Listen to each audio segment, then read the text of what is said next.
I'm literally helpless, and I'm relying on a court to hopefully see what has transpired and how I was basically connived into a situation. You mentioned that you are going to leave, but you're going to go through the court process. No. Okay. No. I'm going to leave before the court process finishes.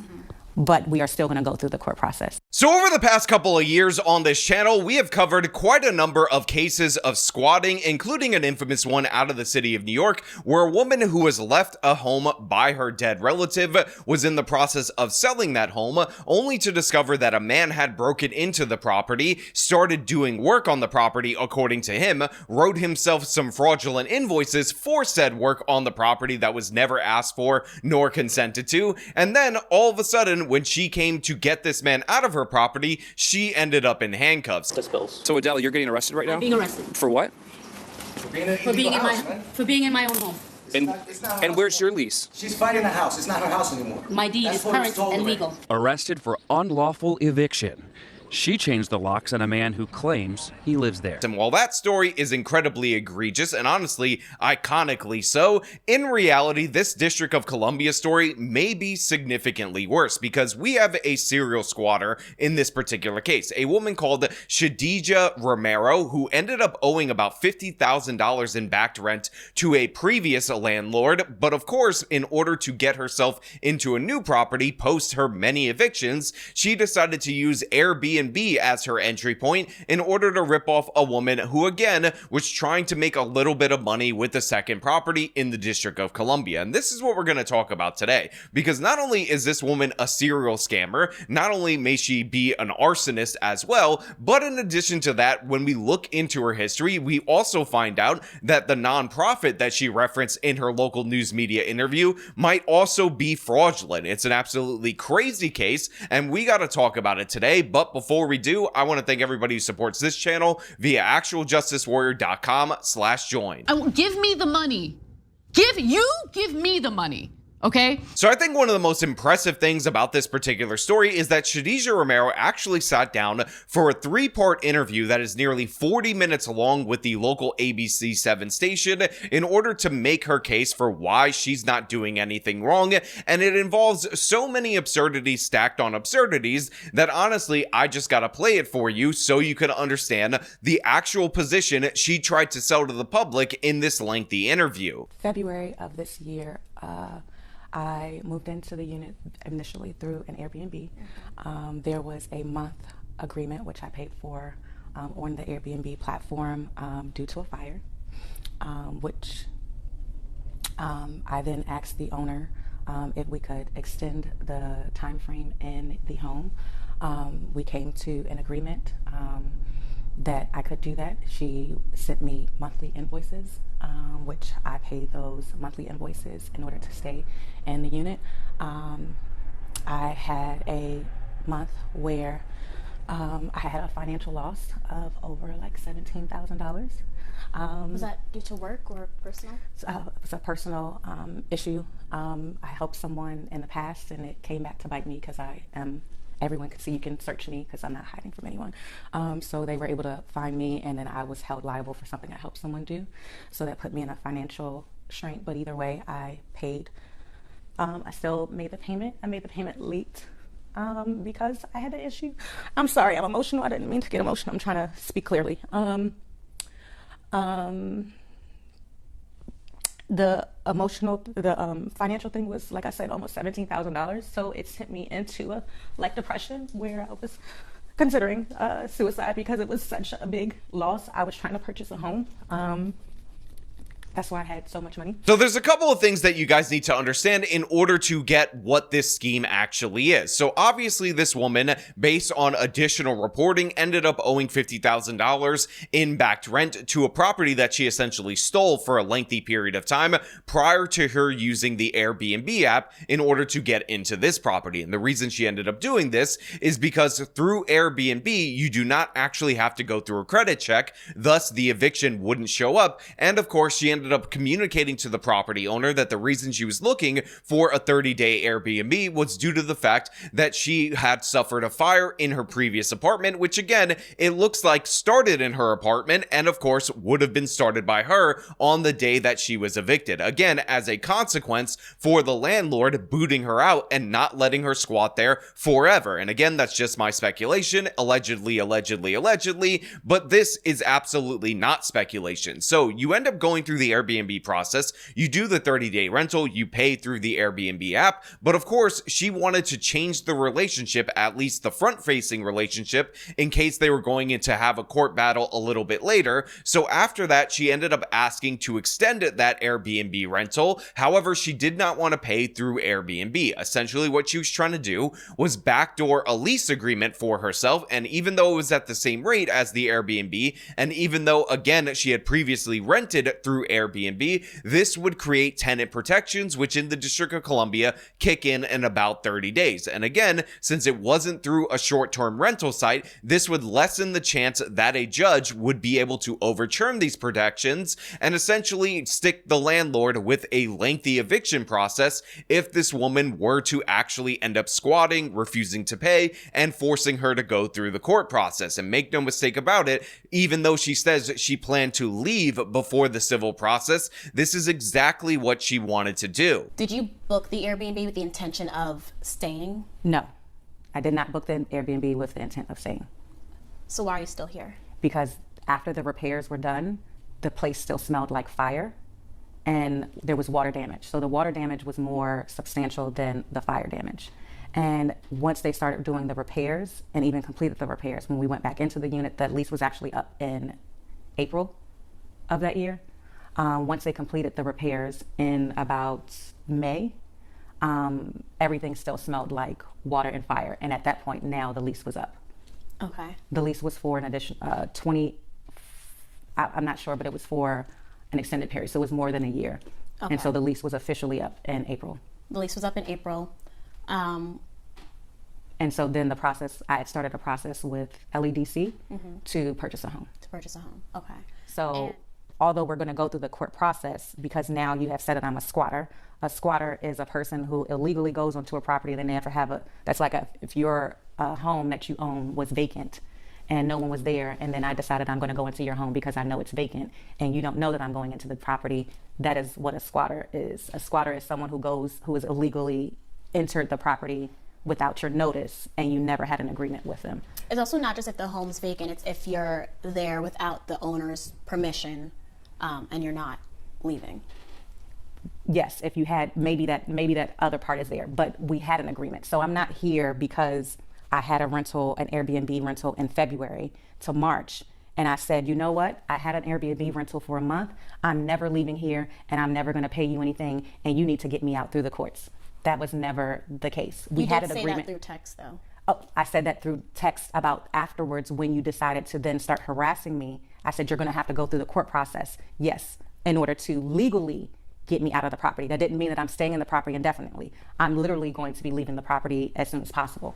Like, start packing up. Because now it's gotten to a point where it messes with somebody's emotional being. So I love that the local news reporter right here ends up asking her straight up that if she plans on leaving, if she's not trying to stay here for an extended period of time, and in fact doesn't even want to be here throughout the whole course of the court process, then why is she here? Why isn't she gone? And of course, the retort to this is absolutely asinine in every way. She ends up responding to her that the reason she decided to stay and is forcing her to go through the whole eviction process like a squatter would is because she was accused of being a squatter. Again, this is circular reasoning. It makes no sense, but it just goes to show you how emboldened these scammers are that they could say something so absurd and ridiculous directly to the face of a local news reporter who, again, is filming this whole interaction, despite the fact that obviously to any logical person, it doesn't make any sense. So she's essentially saying that this woman is defaming her, she's coming after her and whatnot, and she doesn't appreciate that. And in addition to that, she's complaining about her previous property that she says has significant water damage post the fire damage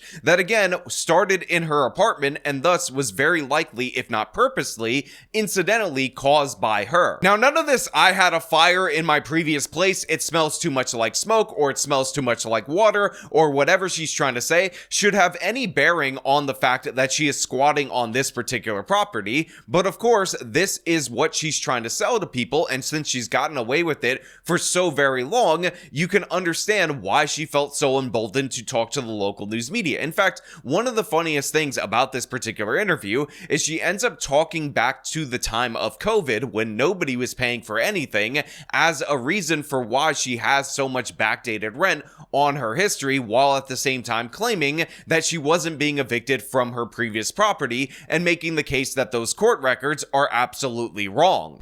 When you made the Airbnb reservation, because I saw the reservation, you mentioned it was for a fire. Around that same time, court records show at your previous apartment, you were also getting evicted for not paying rent. So that wasn't for that place. It was for a previous place where something happened during COVID when everyone was not receiving payment. I'm an entrepreneur and I also have a nonprofit. So that's what that was for. The fire that I actually had a fire. There's a police report, a fire report for it. The police came out, the fire department came out, determined that it was an electrical issue in the wall that then created. Was it at the same apartment building? For Avanoma, that apartment, because that says 2023. It was you were there 2023, 2024. So Avanoma is where I had the fire, yes. Now look, while a lot of people wanted to make the case that the COVID eviction moratoriums were necessary, make no mistake about it, they've been an absolutely horrible thing that has happened in this country. And when you end up compounding that with, of course, the extensive tenant protections that you have in a place like the District of Columbia, this is how you end up in a situation where somebody owes over $50,000 in backed rent and again has no intention of paying it. And of course, because she has no money, because she has no assets, because this woman isn't doing anything productive with her life, even if you get a judgment against her, in reality, she's likely to never pay that judgment. But what makes this more obnoxious is she ends up talking about how, oh, she was making payments on these particular properties. She was definitely not squatting at all whatsoever. But even though people aren't receiving money, she's traveling outside the country because, again, if you don't have to pay rent in the property that you're staying in, you'd be surprised on how much free time you end up having and how much free money you end up having to go spend on travel, which apparently this woman a big fan of. But anyway, I paid the rent. I paid it late. In October, there was the same thing. With the invoice being sent, the invoice is being sent every month. Prior to me going out of the country, well, actually, I was going to make a payment on the 15th of October. On the 15th of October, my daughter's car, her steering wheel locked while she was driving, and I had to get to her because she was on the roadway, and the issue I needed to make sure that she was safe and get her resolved. That took me past the hours of bank hours, so I didn't make my payment on that day because the bank had closed. I had the emergency situation with my daughter. The next day, I went to retrieve the funds for the payment because I was going out of the country and I wanted it, taken care of while I was gone. But it wasn't. The money was lost. I wasn't aware of that while I was gone. I came back, and so the 15th was the day the payment was due. 16th, I went out of the country. When I went out of the country, because I had just had that big financial loss, I turned all of my phones off because I was trying to decompress from, what I had been experiencing. Again, imagine you have a tenant that you don't want in your property that essentially conned you into a landlord-tenant relationship. She decides that she's going to pay late or not pay at all, go out of the country, shut off her phone, shut off all communication because she needs to disconnect from everything due to tragedies that she's had throughout the course of her life that, by the way, apparently were proven to be false through subsequent reporting, and you're just stuck with this particular situation. Now, of course, she talks about a time where where she ends up coming into the property and the power was shut off, and she actually had an emergency hearing to get her electricity turned back on, because of course, if you are a landlord or forced into these landlord agreements, you can't actually cut off power. So you end up in a situation where the property owner, who also did an interview by the way, is paying the mortgage, is paying for the electricity, and is also paying an increased water bill due to the fact that there was a leak in the property, and this woman is not letting her in the property in order to address said leak.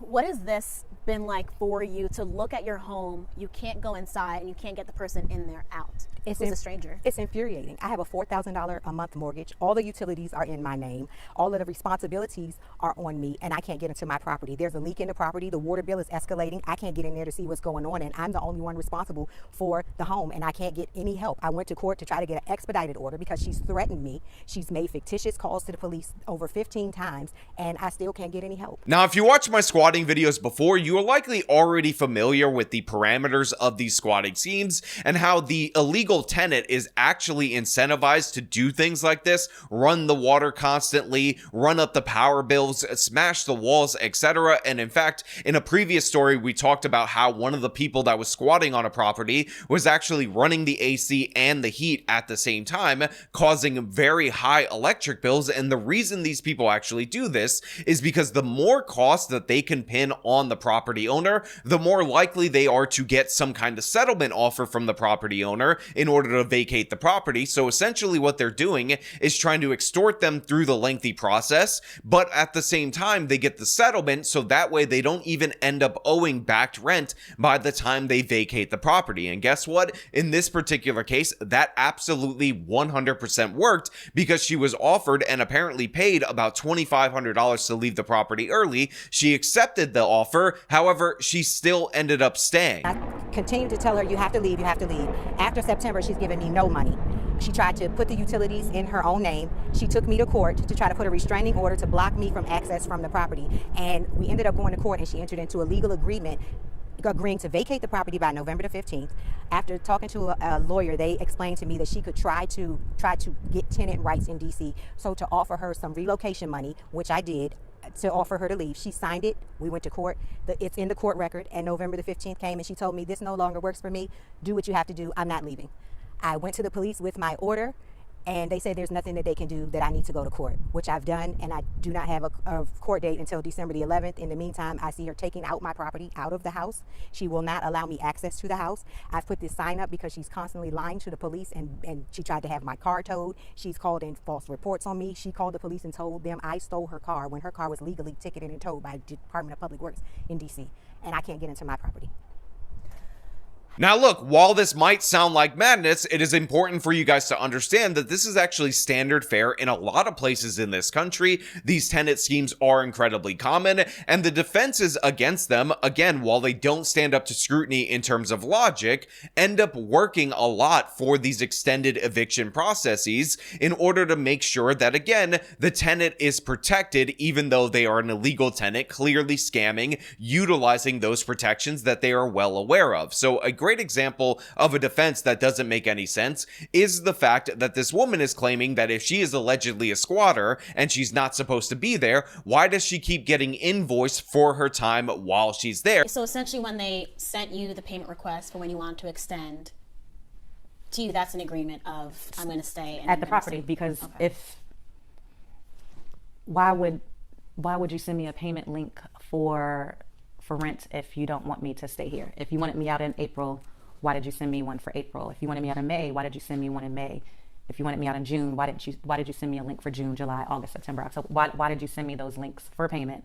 And if I was in the property unwilling, like you didn't want me in the property, and let's say I was being hostile. Let's say I was, now the home right now, I have a business, so that's why this stuff is here on the floor, right? But the home is not in a position where anything is being damaged. You know, like I haven't messed up the walls, there's nothing done. So if you wanted me out of the property because you felt like I was doing something to the property, or you just didn't want me at the property anymore, you would go through the process to make sure that the person cannot be at your property, which would be going through it legally, not because the person, whether you agree to a lease or not. If I own a home, I know that in order to get the person out, I have to make sure I go through the process to get them out. essentially trying to use the fact that the property owner expects to be paid in this particular case as proof positive that in fact the property owner is allowing them to stay there, because essentially you have to stop accepting payment in order to get somebody out of a property in the mind of the squatter. But it's not really in the mind of the squatter. She's just hoping that the paper trail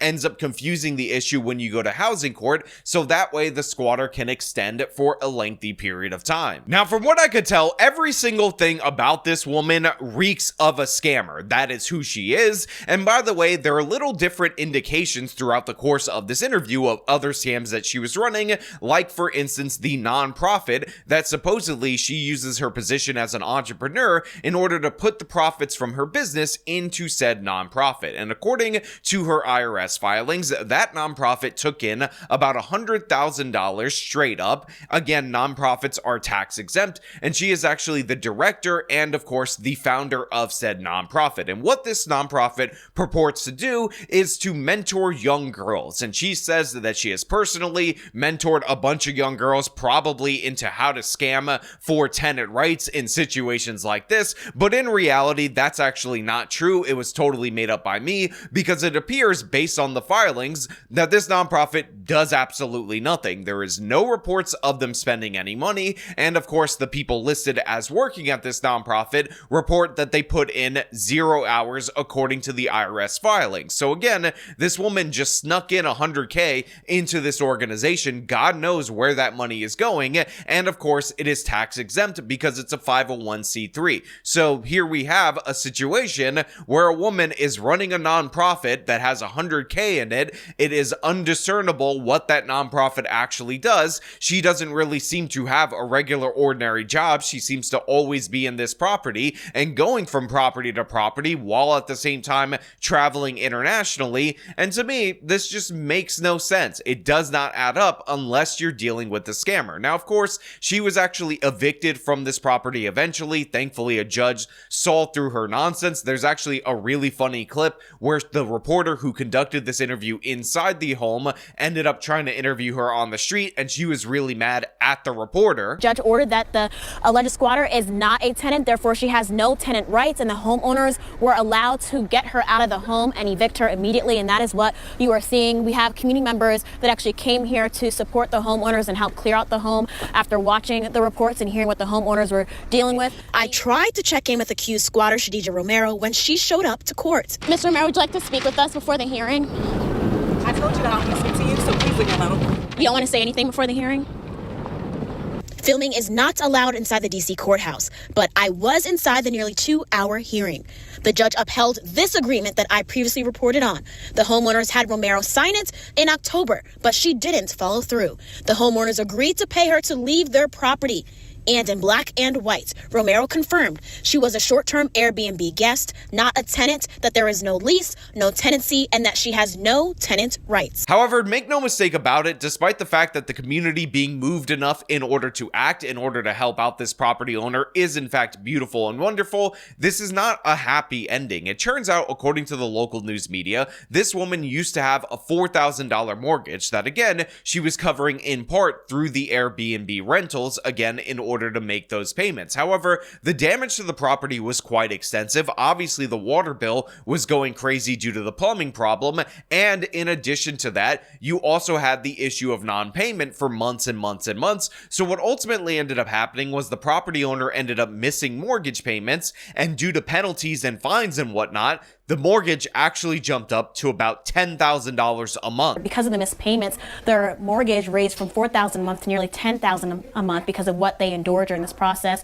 and more was revealed about Romero inside the courtroom. And by the way, when you understand that the mortgage ended up jumping up due to penalties and whatnot, you get why the property owner tried to offer $2,500 to this obvious scammer just to get her the hell up out of the property, because again, the consequences against her are far more more severe and far more everlasting. And while you have members of the District of Columbia government saying that they should have criminal charges because there's intent, even if you do that, the damage is done. This woman is never going to pay this backed rent. She's never going to be held accountable in a way that makes the property owner whole. And now she has to basically short sell this property that is damaged based on the fact that you had a squatter scam a legitimate property owner. And by the way, I'm often a fan of playing this clip from the Majority Report, where they were going after people in the media for talking about the consequences of squatting, just so you know that yes, far leftists are in favor of this.